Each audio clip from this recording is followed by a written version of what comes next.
I kind of feel like Lifestealer would have worked better for NEWBEE, maybe.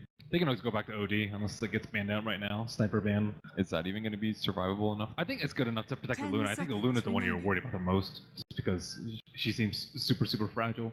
5 I think OD seconds remaining. I think he also works well with the Bloodless. Actually banning out the Ember, so DC's the Ogre. turn to pick. Oh, sorry, the OD is still ready for the taking. I actually So like they that. ban the Ember and they take what?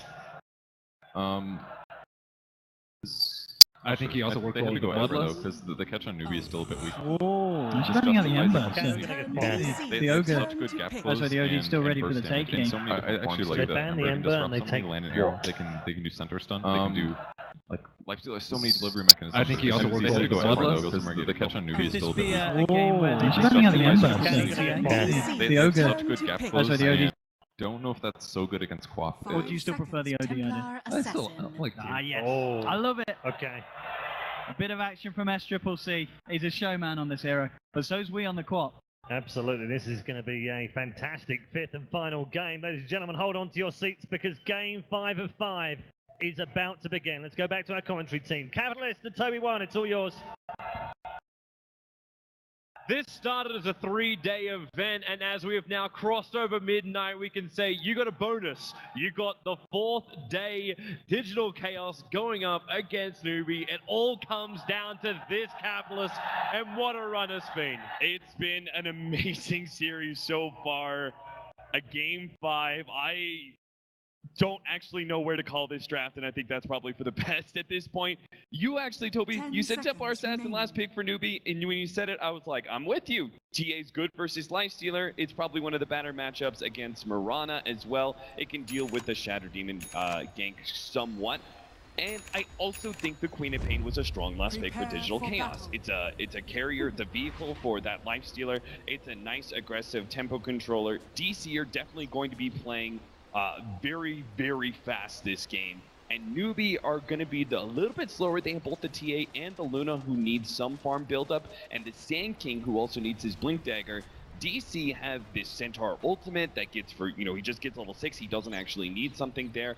The Queen of Pain operates as an early vehicle for the Lifestealer, so Lifestealer can actually start being an active ganking force really whenever he wants to. So it's possible that DC can start running over NEWBEE before they get their basic items needed for team fights. Man, you're getting me even more excited for the start of this game, just to see how NEWBEE's going to deal with DC's early aggression, and maybe just how well DC are able to implement that aggression. But personally, it's enough hype to get me through the rest of that, because I want to give a big shout out as well to everyone who is tuning in online, be it in Malaysian TV, be it online on all the streaming platforms, or be it the guys who are still here till the end of the night. You guys have been one of the best crowds we've had in Dota. The arena of stars has been lit up with you guys, and make a hell of a lot of noise going into this last game. The teams will need it too. It has been a very long day. DZ started it off. NEWBEE are now playing their 8th game in a row. This is also turning in to a day of stamina for both these teams to get the final game. All the competition, it all boils down to this one matchup, DC versus NEWBEE. Who's going to get the start? How's it all going to unfold? We find out now as the lanes will meet. We're going to see in the mid lane, Kaka's going to be playing the Ogre Magi, babysitting his Templar Assassin, doing the typical dumb Ogre things. He's going to just be running at Weehaw, and Weehaw's going to go, what the hell do I do about this? He turns around, he throws out a Shadow Strike, and does some right clicks, but Kaka is also going to throw that damage over time spell. So this is just going to ensure that SC gets an okay start in the first level or two, and then he'll bounce out pretty quickly. KT on the Sand King off lane is going to have a pretty rough time whenever Saksa and Misery are actually here, but they should be looking to rotate out of this lane sometime, and KP will find his openings eventually. I'm loving this start that comes out from Faith. Like, it's like, yes, like, let's just bypass the ability which we said was close to being an ultimate paralyzing cast. He goes for the first point up in Maledict. It's the only way he can get that harassment up against Moon, but then Moon answers back with getting return at level 1. So it's almost just like a slogfest where both players just accept the fact they're going to hurt each other. I mean, Moon's happy. He sees the lane is pushing forward. He's like, as long as they don't get this pull off, I'm very happy. But Kaka, he does make the rotation from mid, tries to get both the range creeps over there, but it doesn't quite work. Moon Meander, his next creep wave comes in, and NEWBEE are going to have to try again. They really don't want to let Moon Meander be in experience range for these 3 range creeps, one of which has already died. Man, did Return actually just help him then to pull the creep wave back over when Kaka attacked? Yeah, I mean, he's routinely trying to right-click these heroes and pull the creep wave for himself. KP, that's his burrow strike. He's going to sit in Sandstorm. Misery has the arrow. He actually baited it, so KP would move off the mark. He doesn't have to waste the mana, but he also doesn't find the stun. He would have missed it anyway because he didn't know where KP would move. Weehaw baiting out the Shadow Strike there, but he's got no mana for blink. He just goes straight for the meld, and it's not even necessarily to dodge the Shadow Strike. He just uses the meld to fully be back. Oh, no rune for you, Moon. SC's score looking pretty good, 9-4 compared to 7-3. Yeah, normally you could say this lane would favor Wii a little bit more just because she can't keep the defensive refraction charges up, and until you have a dire sentry ward controlling the mid, Meld can be dodging that Shadow Strike. You put 2 points up into that, 1 point in Blink, no points up in the Scream, you're just not... Well, you're not going to find the commitment you're really searching for. This one will connect just because there's no mana on the Templar Assassin. And that's, well, it's actually not going to be fixed right away. He's actually going to be going for the boots first, but he'll also shrine up. Weehaw was already forced to shrine, so they're even now. Moon Meander may take too much damage. The Paladin can't give a bounce back up again. There will be enough damage with the Maledict. First blood spilled by NEWBEE, really forcing the issue against a very tanky offlaner of Centaur. Even under his tier 1 tower, he had the bonus armor. Yeah, the supports of Digital Chaos are just a bit too late to rotate and see if they can get some sort of punishing trade-off. That is the thing, is that they're going to rotate out, and then KP's going to feel a little bit more free to sit in lane.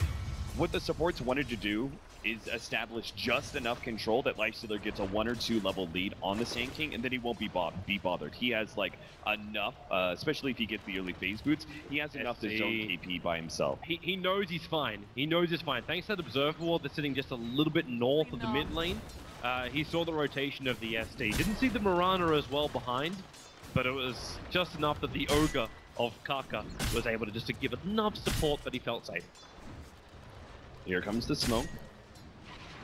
DC, very important here that they get a successful rotation into the off lane to allow Moon Meander, because Moon Meander is playing this hero that is easily punished, but is also a strong offensive hero if the supports can find the right opening, and they're going to get it too. This wraparound looks really good for them. But the Ogre has also arrived, so the numbers are 3-on-3 disruption into the arrow, connects on the Luna, the Paralyzing Cask and Maledict Centaur can still get off the hook stomp, and now it's up to Misery. A bit of a body block might create time, but no, they've already got what they were looking for.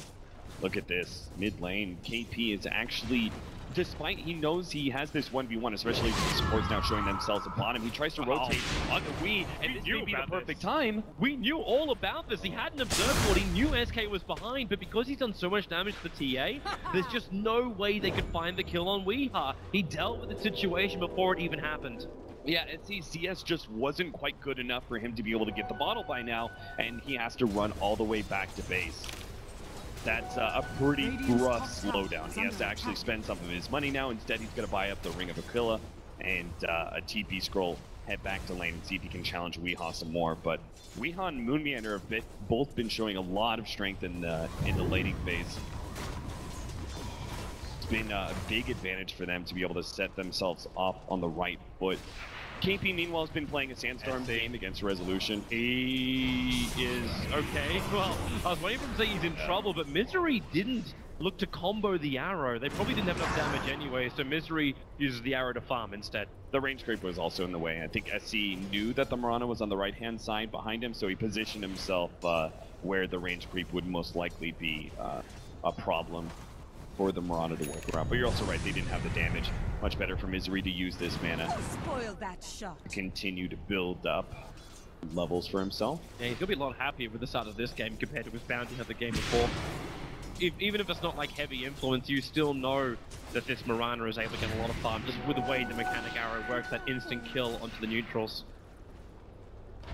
Illusion Rune, but that is going to be spotted off by SC, so he sees that Soxa was trying to make a rotation into mid lane, trying to catch Templar Assassin, despite the fact that Misery was actually bottom, so that trap does provide quite the saving grace. He may not have expected that kind of solo rotation. Misery's got to be careful. Let's not lose the beat. That's a level 3, combining it with the stun and the ignite. He'll leap away. Paralyzing Guards will follow him. The damage is enough.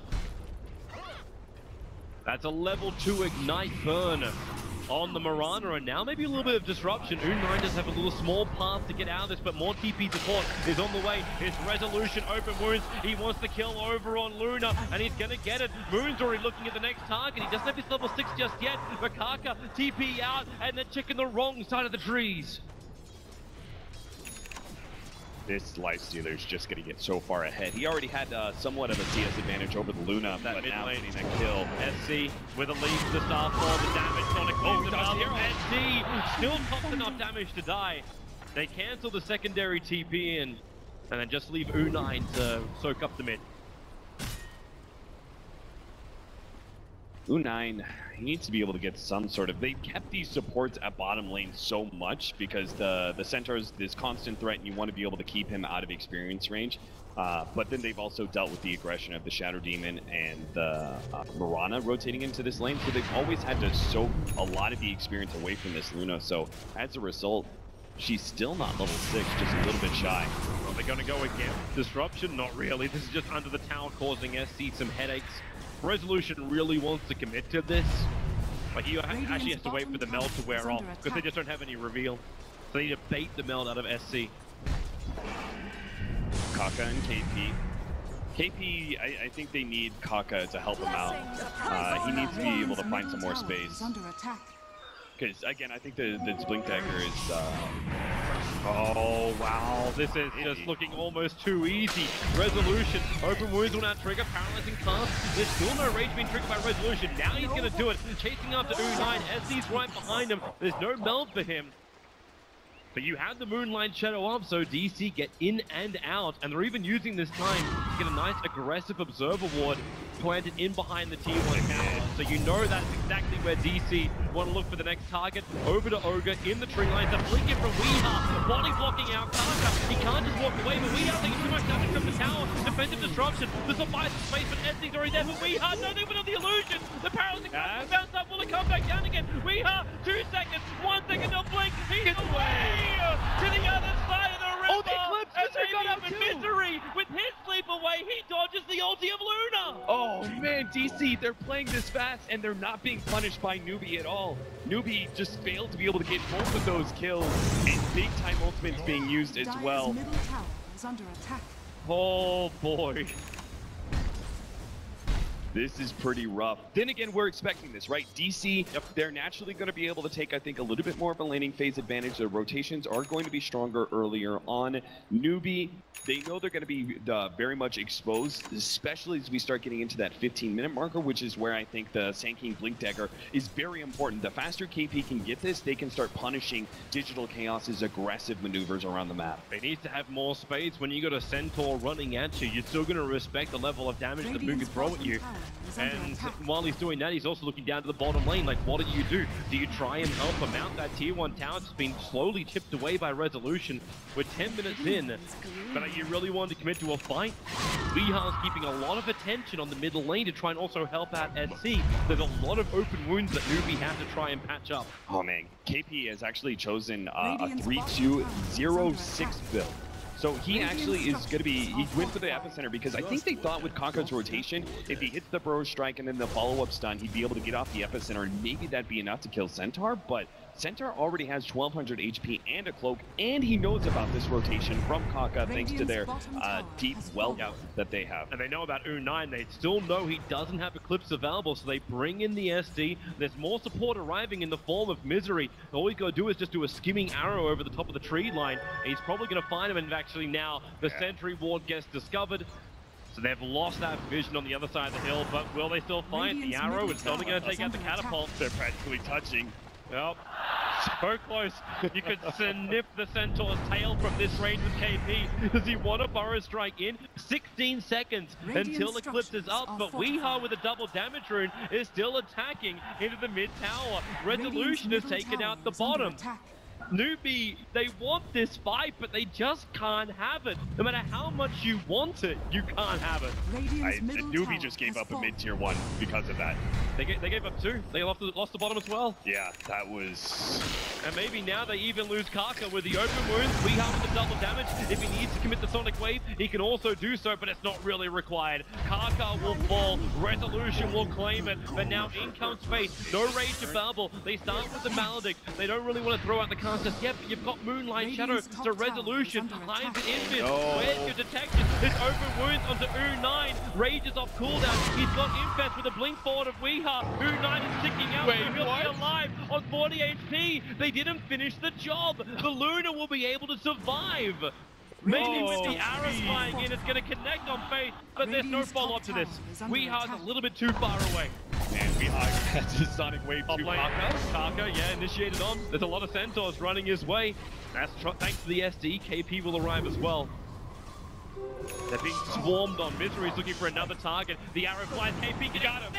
5 seconds on the stun. Moving fall off with a double edge. Maybe not. Kaka gets the stun. KP Burris strike back through 2. Misery's still there to land the damage, but now with the paralyzing cast, advancing around, and the Death Ward. Moon, he's taking through most of his damage with the extra stun from Kaka. It may just be enough. Moon's head, maybe with the hood, he can do enough. Another arrow flying in, tanked by the creep wave. Coming for the side, DC still trying to figure out if maybe they can get an initiation off of this Invis rune from the Lifestealer. See if he can pick apart one of the heroes as they separate. Now he'll find SC, but they're really holding together, even triggering off the Shrine Misery. He has mana for another arrow. Oh, the category star. Now Resolution. They started off. Where is this arrow? Misery flying it all the way down. Oh, and got it's it. 5 seconds on SC. But already Resolution got the solo kill on Faith. He has no more mana to go for anything else. Yeah, I like that. Misery is like, okay, it's a Lifestealer on top of a support. There's no way that support doesn't die. So I'll just try and get the extra arrow, but a Templar Assassin that far back and the rest of DC were not really close to take advantage of that. So It at least keeps NEWBEE from turning around and helping him. yeah, that top lane engagement, that was pretty important that the multicast went down, because I think that extra bit of stun allowed the Burrow Strike to be able to go down, hits those 2 heroes, and even if he does die, right, it doesn't matter. He managed to make a worthwhile exchange because of that stun, because of that little bit of delay keeping DC from retreating fast enough. Here comes DC, smoke gang down, they find a target, it's going to be KP. Quick fire strike away, but quick is not that fast when your open wounds up. Bleeding holes and you can't run as fast. Now Misery looking for that fishing arrow. He's not going to find anything in fact, but they stampede forward and it's allowing Resolution to come in behind the tower. You've still got that little purge creep to help him out, but NEWBEE under the tier 2 tower is just really where DC want to fight. They put down the sentry ward, NEWBEE, so they know if DC will push in closer, and they'll see Resolution TPing out as well, so everyone's away. I felt DC like on the cusp of disaster there. I was like, no, that's here too. But they may lose another. Moon's coming back in again. You're going to get the stun out from Tarka. Arrow flies forward, but it's a spray from Misery with a Death Ward. Moon will fall. Yeah, that's pretty nasty, because they really want to get progress into the Blink Dagger on the Centaur too. And he was getting relatively close. He still has the 1100 gold after that death. Now we'll all have a moment just to think about things. Notice too that build coming out from Weeha was actually wondering how he's going to approach his build. We've seen the Blade Mails, we've seen that kind of approach from the Quap.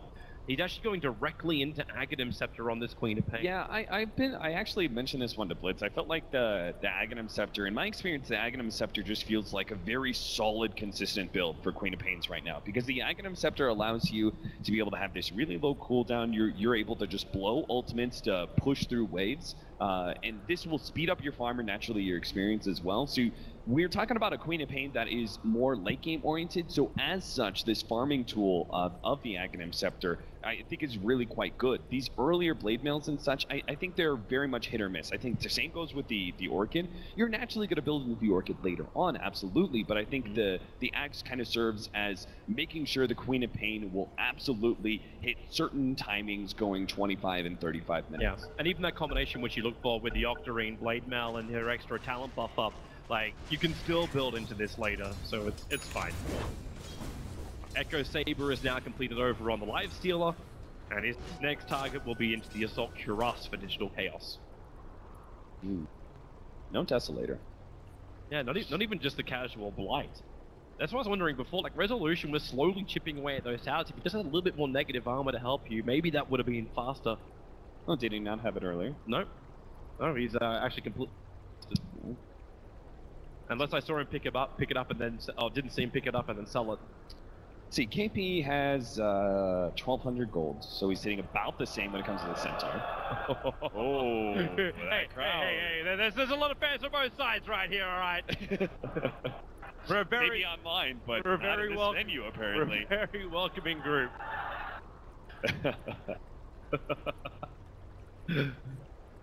And I think there may actually be more just Weehaw fans alone than any other fans in this crowd. Weehaw certainly found his region, man. Yeah, he really did. He really did. Hello, Malaysia. Welcome to Weehaw. They recognize Steel. Templar Assassin, SC is actually also going up Blink Dagger in his quick buy. I think they need ways to be able to combat this this aggressive playstyle of DC. They've already bled away all their outer tier 1 towers, and I think that's a step that NEWBEE really did not want to have to take. I think they made such an error when they attempted that 5-man push up in the top lane, and of course, like, DC already knew about it because of their aggressive ward. They saw some of these rotations coming in play, so they just played really defensively around their tier 1 and let their other 2 cores, the Lifestealer and the Quap, push in. They lost 2 outer towers because of that one. The mid tower in particular, I felt, was quite a blow for NEWBEE.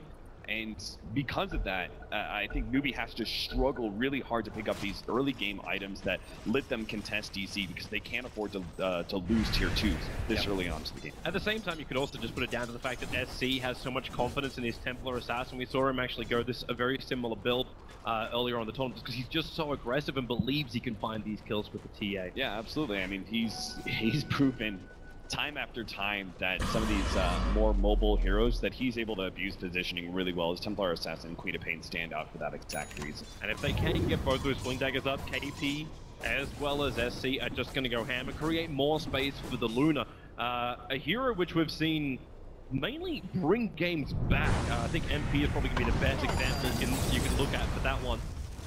You feel behind, you get a little bit of farm up on the Luna, you just need one really good fight where the Luna has space and just continues to attack, and things really start to turn around because you push back really hard if she can survive. They're keeping this aggressive push by Resolution in bottom lane, and it seems like they think that maybe NEWBEE will rotate and try and catch Resolution, maybe with the Sand King initiating off the Burrow Strike, but Sand King showed himself at top lane, still trying to farm that Blink Dagger. It's actually the NEWBEE's turn to smoke up. They're pretty grouped up around that top bounty rune, but their tier 2 tower is already falling. They've got fortification, so they can buy some time, and that's exactly what they do. But you look at the filters, like it's Misery and Moon running around the mid. They break the smoke over on Karga, and Misery gonna get stunned. The arrow will fly astray. SC, no quick way to get in. Resolution, they're already keeping up the front. SC jumps in, instantly pops off Misery, so you don't have him for the fight. Maybe with that death off the backline too. Maybe you best off that Resolution, trying something about it with the Sonic Wave.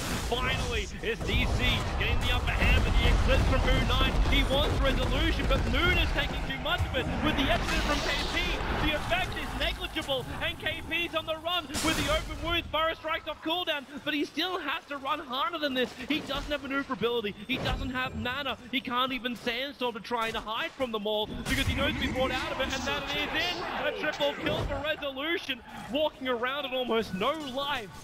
And that loses him his Blink Dagger gold and gives it to Moon Meander. DC, they have taken full control of this game. I am really surprised how well because we knew they were going to be able to take control of the game early, but this is such a dominant start by them. They're almost at 10,000 gold lead already. That's probably the biggest lead we've seen at this point, apart from maybe the last game of this series. But these drafts were meant to be so much closer. There was so much more for each team to use. There was not one point we said, this is going to be a huge weakness. This is just terrific play coming out from DC. The fact that Moon had such a fantastic start to the off lane as well. Then the rotations caused more issues. And Weehaw, he's had the time of his life. He's not going to consider the blink into the kill over on Fate. There's still a little bit too much regeneration for him to fight against. Yeah, because they've pushed NEWBEE so deep into their own side of the map that they're actually pretty naturally grouped up. They've got a lot of close proximity, so they need to be careful. They need to curb this aggression just a tad.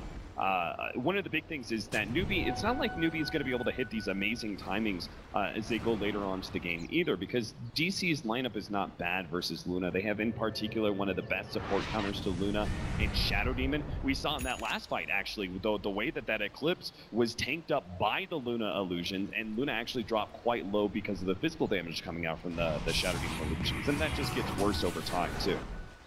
You know, it's a wonderful time when Kaka puts down a sentry ward, but he can't see up on the hill. Okay, finally Fate's going to be bringing in the courier. But now they also realize there's an observe ward on the hill. DC was watching all their maneuvering, which was basically 4 heroes running under an observer ward. And you've got the twitching moon just looking to explode somebody if he can find somebody. But this is a nice big item as well. The SK now has his blink dagger, so KP has that just shy of the 19-minute mark. It's time for a smoke off of that blink. NEWBEE, they know they're in a very bad situation, so they need these lanes to push out a little bit. It looks like they're feeling comfortable. Oh, they've got a haste rune in XC's bottle. This will be huge with his blink, and then with the haste rune positioning. Digital Chaos may not be able to control this fight. Yeah, and Quant may not, like, even if she does manage to get the blink off here, she may not be the able to Sonic Wave committed early, all he wanted was far, but now Weehar's going to go down with the everything committed. It's going to slow down the Shadow Demon. Difficult for him to run away, but the support, it jumps him through the rear. Resolution and Moon teaming up as he's willing to do a little bit more work, but he just can't do it. There's no extra speed. He'll go down. 3 heroes lost from NEWBEE, and more stranded away. 4 heroes down as U9 falls as well. KP, the sole survivor. And he's on the wrong side of the tracks. I am getting deja vu of this last game, Toby. Once again, NEWBEE are trapped inside, more and more trapped on their side of the map. They have to go for this aggressive smoke push out, see if they can gain some control back by a team fight, and it just turns all wrong as DC are able to turn around. They lost their Queen of Pain, but Resolution is the big network hero right now. Honestly, NEWBEE can't even look at the Lifestealer. He's way too damn big. They just have to go for everyone else around on DC and kind of try and kite the Lifestealer as best as possible. What a really good play, Saksa, recognizing that haste rune immediately and purging it off. That halted a lot of his momentum. He is in a very sticky situation. Hawk Stomp in double edge and goodbye. That Sand King is turned to dust.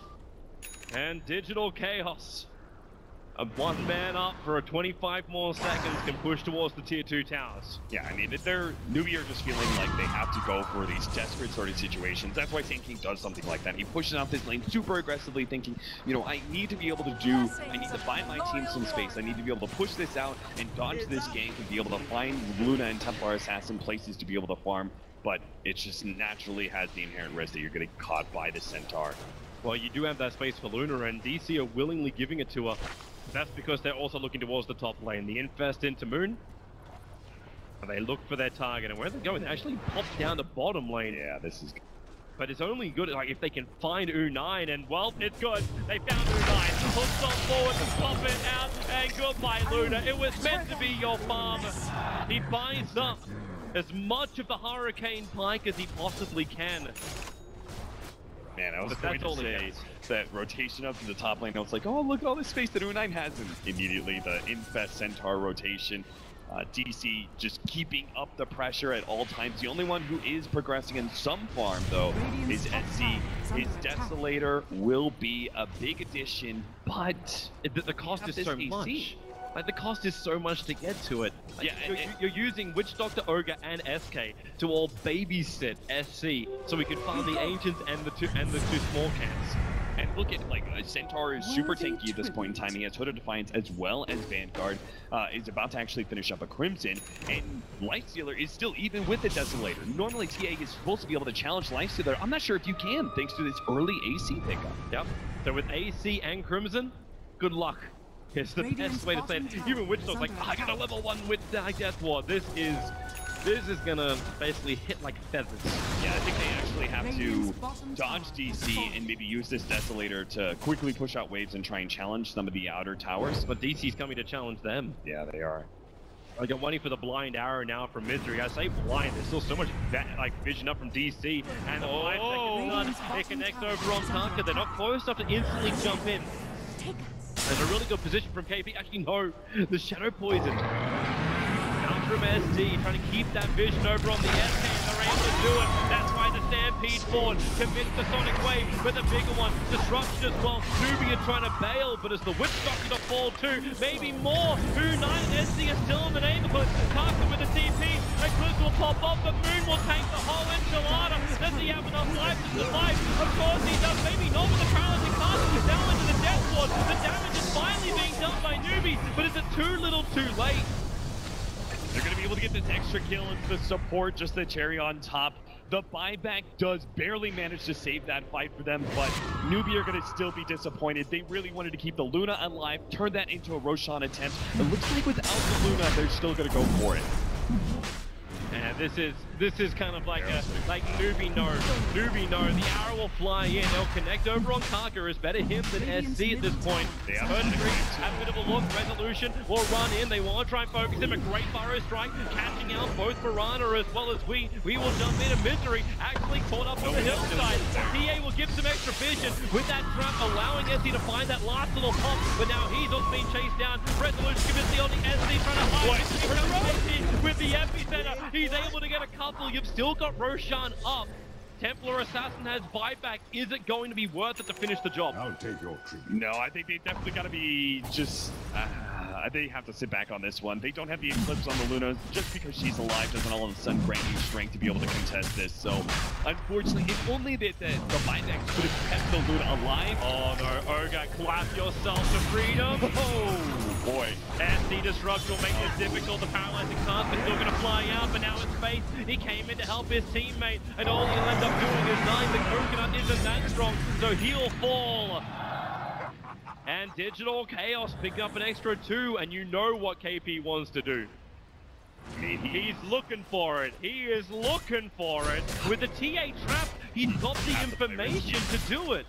There's no dire observer who wants to watch this. Potentially, SK could do to this. Roshan down to 300, 100, jump in. Dire got Roshan. Aegis the Immortal, no resolution. Got a KP got stunned. The arrow will fly forward. KP is so low. Weeha blink on cooldown, but it won't matter. Centaur, the axe is long enough. It can still cleave KP and Twine. KP was trying to go for the ultra move. Blink in, be able to grab the Aegis and burrow strike his way out of there instead of just going for the sacrificial burrow, steal the Aegis, and die twice in a row. I agree with those though. He has to make these extraordinary plays to be able to give NEWBEE a chance, because now DC are in full form to be able to take the rest of your tier 2s as well as the shrines, and we've heard this story time and time again at this tournament, Toby. In 7.0, as if this happens by, before the 30-minute marker, it's just so likely you've lost the game because there's so much map control flowing into the way of DC. They have all this extra tower bounty, they have all this map control to be able to work around with, and NEWBEE,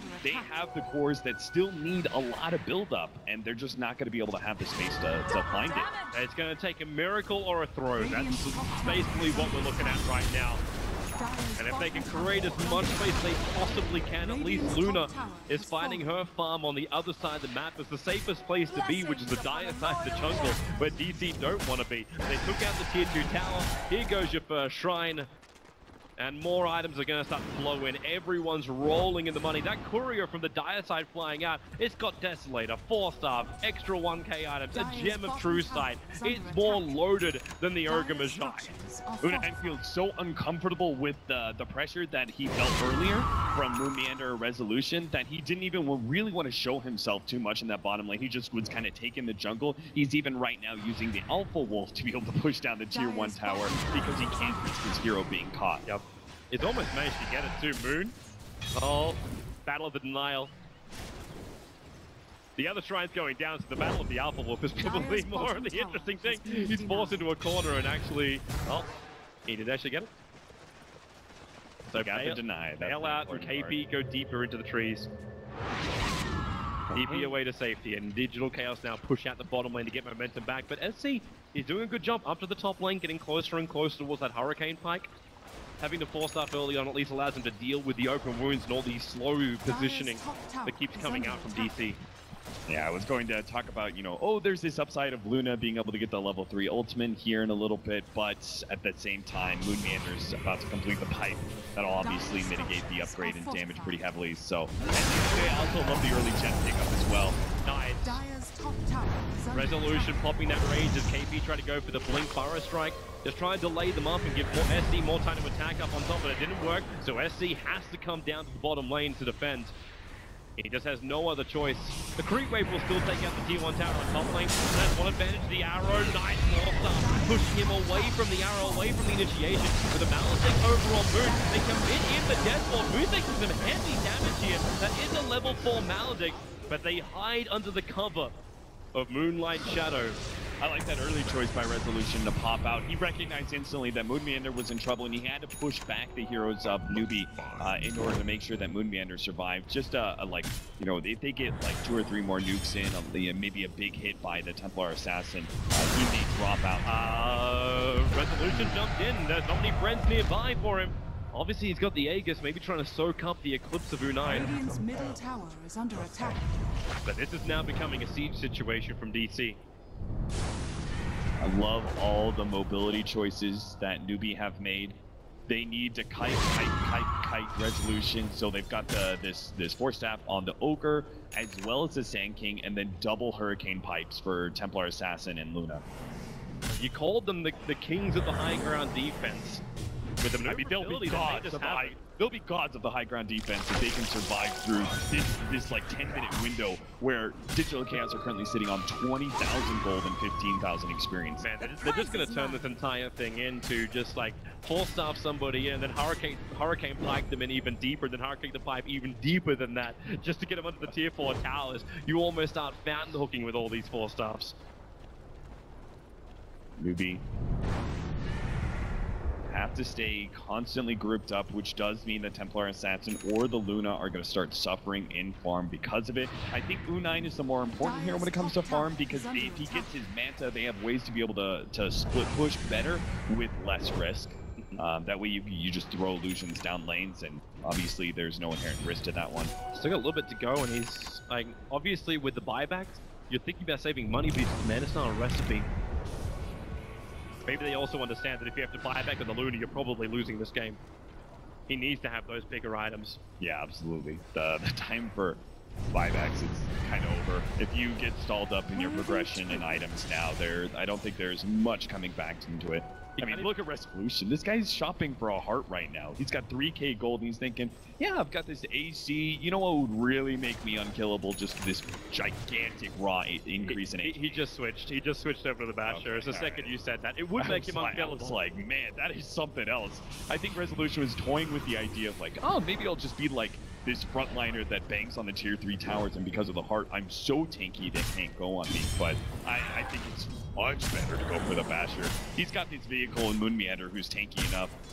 If they can actually close the distance. Here they come, NEWBEE. They need a really good initiation. What are they going to find? They're going to find a sandwich. That's the Burrow Strike. The range is already up from Lionfield. They push down the road! A huge stun! That commander lost so much! It was the last roll. The dice, they jump forward, but there's 2 heroes on the retreat. Digital Chaos in style, in convincing fashion, have taken the last 2 games, and this will give them a 3-2 victory over NEWBEE. Remember Game 3, Toby? Remember what Digital Chaos they looked like? This is a team that cannot be mentally broken, man. They came back hard in Game 4 and 5 and closed out this series in perfect